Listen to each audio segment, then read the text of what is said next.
ఈ week movie రచ్చ చూద్దాం భయ్య. ఈ వీక్ లో చాలా పెద్ద పెద్ద అప్డేట్స్ వచ్చాయి, చాలా పెద్ద పెద్ద మూవీస్ నుంచి. అన్ని ఏమేమిటియో చూద్దాం ఈ వీడియోలో. ఇలాంటి వీడియోస్ ప్రతి వీక్ మిస్ కావద్దంటే సబ్స్క్రైబ్ కొట్టుకొని పెట్టుకోండి, మాకు కూడా మోటివేషన్ లాగా ఉంటుంది. నెక్స్ట్ మన ఇరుముడితోనే స్టార్ట్ చేద్దాం. మన ఇరుముడి అన్ని థియేటర్స్ ని టోటల్ గా షేక్ చేస్తుంది. రవితేజ గారి last 6 movies all time tickets కంటే లాస్ట్ 2 days లో ఇరుముడినే ఎక్కువ టికెట్స్ ని సోల్డ్ చేసింది.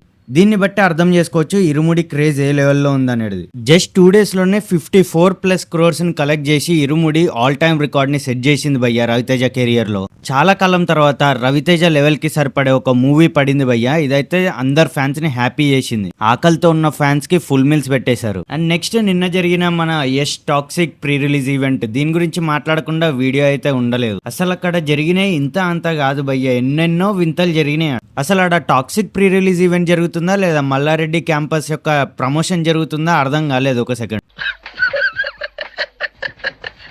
ఆడ మల్లారెడ్డి చేసిన హడావిడి అయితే అంతా ఇంత కాదు. యష్ ఏమో ఎంతో ప్యూర్ గా తెలుగు మాట్లాడుతున్నాడు. అసలు ఎవ్వరు ఎక్స్పెక్ట్ చేయలేదు యష్ నుంచి ఇంత మంచి తెలుగు వస్తుందని చెప్పి. చాలా మంది తమిళ స్టార్స్, కన్నడ స్టార్స్ ని మనం ఇంతకు ముందే చూసాము, తెలుగు మాట్లాడడానికి చాలా ఇబ్బంది పడతా ఉంటాం. బట్ యష్ ఏమో చాలా మంది తెలుగు వాళ్ళకంటే చాలా బాగా తెలుగు మాట్లాడాడు భయ్. ఎక్స్పెక్ట్ చేసా తెలుగు మాట్లాడతాడు యష్ అని చెప్పి, బట్ ఇంత పర్ఫెక్ట్ గా మాట్లాడతాడని అయితే ఎవ్వరు ఎక్స్పెక్ట్ చేయలేదు. ఒక సైడ్ యష్ ఇంత కష్టపడి తెలుగు మాట్లాడుతూ ఉంటే, అటు సైడ్ మన స్టూడెంట్స్ ఏమో టవర్ ఎక్కి టవర్ ని కూల్చి పడదొబ్బారు.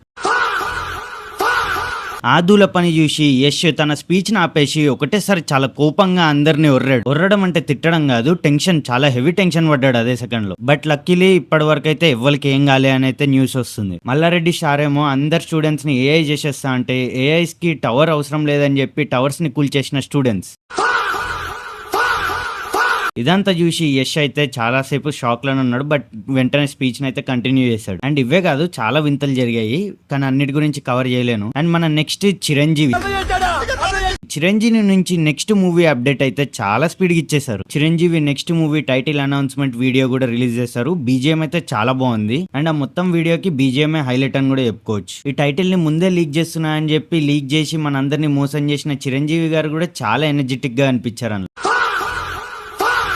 అండ్ దీనిపైన మీ థాట్స్ ఏంది, మీకు ఎలా అనిపించిందో కమెంట్ చేయండి. అంటే వీడియో అయిపోలేదు, ఇప్పుడే చేయకండి, వీడియో అయిపోయినాక చేయండి. అండ్ నిన్న తేజ సజ్జా బర్త్డే కాబట్టి తేజ సజ్జా అప్కమింగ్ మూవీ అయిన జాంబిరెడ్డి 2 నుంచి టైటిల్ అనౌన్స్మెంట్ వీడియో కూడా వచ్చింది. అండ్ ఇందులో అవుట్ ఆఫ్ సిలబస్ బీజిఎం వచ్చింది భయ్య. అస్సలు ఎక్స్పెక్ట్ చేయలేదు బీజిఎం ఇంత బాగా డిజైన్ చేస్తారని చెప్పి. ఆ డెకాయిట్ ట్రైలర్ వచ్చినప్పటి నుంచి పాత సాంగ్స్, కొన్ని మిక్స్డ్ సాంగ్స్ ని పట్టుకొని ఏ లెవెల్లో బీజిఎంస్ వేస్తున్నారో ఎవ్వరు ఎక్స్పెక్ట్ చేయలేరు. అండ్ నిన్న వచ్చిన ఈ జాంబిరెడ్డి 2 గానీ, మొన్న వచ్చిన చిరంజీవి గ్లిమ్స్ గానీ రెండిట్లో కూడా చాలా బాగున్నాయి బీజిఎం. అండ్ టైటిల్ అనౌన్స్మెంట్ అంటే చిరంజీవి మూవీ టైటిల్ అనౌన్స్మెంట్ అయిన నెక్స్ట్ సెకండ్ నుంచి ఆ టైటిల్ ని, రాకా టైటిల్ ని రెండింటిని ట్రోల్ చేయడం స్టార్ట్ అయింది. రాకాని కాకా చేసేసారు ఏందని చెప్పి అందరూ చాలా హెవీలో ట్రోల్ చేశారు. అండ్ చిరంజీవి ప్రెస్ మీట్ లో మన బిగ్ బాస్ విన్నర్ మాట్లాడిన మాటలు అయితే వేరే లెవెల్ ఉన్నాయి.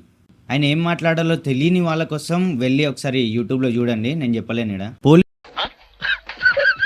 పోలీస్ ని చూసి దొంగ ఎలా దాచుకుంటాడో ఫ్యాన్స్ నుంచి ఇన్ని రోజులు దాచుకున్న ప్రశాంత్ వర్మ ఫైనల్ గా ఒక అప్డేట్ ఇచ్చాడు. తను ప్రెసెంట్ మహంకాళి మూవీ మీద వర్క్ చేస్తున్నానని చెప్పి, అండ్ సంక్రాంతి లోపల మూవీ రిలీజ్ అవుతుందని చెప్పి అఫీషియల్ గా చెప్పేశాడు. ఇది ఇన్న ఫ్యాన్స్ అందరూ ఫుల్ హ్యాపీ అయిపోయారు, including me. And Venkatesh Anil Ravipudi కాంబోలో వస్తున్న మూవీ నుంచి కూడా ఫస్ట్ లుక్ రివీల్ చేశారు. ఇందులో వెంకటేష్ కర్నల్ వెంకీ రెడ్డి లాగా యాక్ట్ చేయబోతున్నాడు. అండ్ ఆ లుక్ అయితే వేరే లెవెల్ ఉంది. ఆ వెంకటేష్ ని కర్నల్ లుక్ లో చూడడం అయితే నాకైతే చాలా ఎక్సైటింగ్ అనిపించింది. మీరేమనుకుంటున్నారో చెప్పేసి. అండ్ జైలర్ 2 నుంచి అనిరుద్ధ్ ఒక కొత్త సాంగ్ ని రిలీజ్ చేశాడు. ఆ సాంగ్ మీద మిక్స్డ్ రివ్యూస్ వస్తున్నాయి. అనిరుద్ధ్ నుంచి ఇంత లో సాంగ్ ఎక్స్పెక్ట్ చేయలే అని చెప్పి చాలా మంది మిక్స్డ్ రివ్యూస్ ఇస్తున్నారు. ఇంకొంతమంది ఏమో అనిరుద్ధ్ సాంగ్స్ ఫస్ట్ లో బాగుండవు, తర్వాత మెల్లమెల్లగా అందరికి ఎక్కేస్తాయని చెప్పి అంటున్నారు. దీనిపైన మీ కామెంట్స్ ఏంటి? And spirit movie shooting almost దగ్గరకు వచ్చేసిందని చెప్పి సందీప్ రెడ్డి వంగ చెప్పేశాడు. అంటే రీసెంట్ గా సందీప్ రెడ్డి వంగ వాళ్ళ అన్ననో తమ్ముడో నాకు ఐడియా లేదు, కానీ ఆయనతో ఇంటర్వ్యూ జరిగింది. ఆయన చెప్పాడు ఆల్మోస్ట్ స్పిరిట్ షూటింగ్ 60% అయిపోయిందని చెప్పి రివీల్ చేశాడు. అండ్ దీపికా పడుకోని స్పిరిట్ మూవీ నుంచి తీయడానికి మెయిన్ రీజన్ ని కూడా చెప్పేశాడు. తను ఎన్నో రూల్స్ పెట్టడమే కాకుండా 10% మూవీ ప్రాఫిట్ కూడా అడిగిందని చెప్పి చెప్పాడు. ఆయన 10% మూవీ ప్రాఫిట్ అంటే చాలా ఎక్కువ గైస్. ఇది మెయిన్ రీజన్ అంట తనని తీసేయడానికి స్పిరిట్ మూవీలో నుంచి. అండ్ దీని సైడ్ బాలీవుడ్ నుంచి చాలా నెగిటివిటీ వస్తుంది, ఓన్లీ 10% కదా అని అంటున్నారు. బట్ 12,000 crores వచ్చినాయి అనుకోండి, 10% అంటే 120 crores. ప్రభాస్ కూడా తీసుకోరండి ఇంత. దీనిపైన మీ కమెంట్స్ ఏంటిది? తుంబా 2 నుంచి చాలా పెద్ద అప్డేట్ వచ్చింది భయ్య. తుంబా 2 రిలీజ్ డేట్ ని అనౌన్స్ చేసేసారు. ఈ మూవీ 2027 December 3rd రిలీజ్ కాబోతుంది. అండ్ దీని గురించి తెలియని వాళ్ళ గురించి చెప్తున్నాను. తుంబాడ్ 1 మూవీ బాగుంటది, చూడలేని వాళ్ళు వెళ్ళి చూసేయండి, చాలా బాగుంటది మూవీ, అయితే మిస్ కాకండి. సో 2 మీద హై ఎక్స్పెక్టేషన్స్ ఉన్నాయి చాలా మందికి. అండ్ రజనీకాంత్ అప్కమింగ్ మూవీ గురించి కూడా ఒక చాలా పెద్ద అప్డేట్ వచ్చింది. రామ్ పోతినేని యాక్ట్ చేస్తున్నాడని చెప్పి, అంటే రామ్ పోతినేని రజనీకాంత్ కలిసి మల్టీ స్టారర్ మూవీని ప్లాన్ చేస్తున్నారని చెప్పి. అండ్ ఇందులో రామ్ పోతినేని విలన్ గా ఉండే ఛాన్స్ అయితే చాలా ఎక్కువ ఉందని కూడా చెప్తున్నారు.